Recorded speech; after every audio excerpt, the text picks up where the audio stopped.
మండలిలో తాము అడిగిన ప్రశ్నలకు మంత్రులు తప్పుడు సమాధానాలు ఇస్తున్నారని బీఆర్ఎస్ ఎమ్మెల్సీ కవిత మండిపడ్డారు. మూసీ విషయంలో సభను మంత్రి శ్రీధర్బాబు తప్పుదో పట్టించారని ఆరోపించారు. భూములు లాక్కొని ఆ భూములు ప్రపంచ బ్యాంకులో తాకట్టు పెట్టి రియల్ ఎస్టేట్ ప్రాజెక్ట్ డెవలప్మెంట్ కోసం అని చెప్పి వారు ఈ డిపిఆర్ ఇవ్వడం జరిగింది. ఈ యొక్క ప్రిలిమినరీ ప్రాజెక్ట్ రిపోర్ట్ అనే పేరుతోని వారు ప్రపంచ బ్యాంకుకు ఇచ్చినటువంటి పేపర్ ఏ తారీఖు ఇచ్చింది? 19 సెప్టెంబర్ 2024 నాడు ఈ కాగితం ఇచ్చినారు. ఇందులో ఇక్కడ పేరు రాసింది మూసీ రివర్ డెవలప్మెంట్ ప్రాజెక్ట్ అని చెప్పి.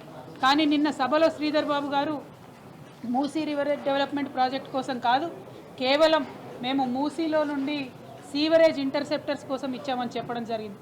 కానీ ఈ మొత్తం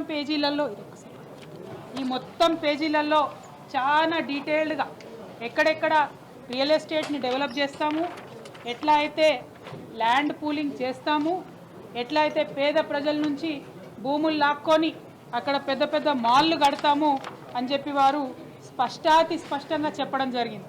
మరి నేను ఏదైతే నిన్న సభలో చెప్పడం జరిగిందో నిర్దిష్టమైనటువంటి సమాచారం ఉంది మా దగ్గర, ప్రభుత్వం ఆల్రెడీ డిపిఆర్ ప్రిపేర్ చేసిందని చెప్పడం జరిగిందో ఈ కాలంలో మీడియా మిత్రులకు కనబడతా ఉంటుంది. ఈ కాలంలో క్లియర్గా weather detailed project report are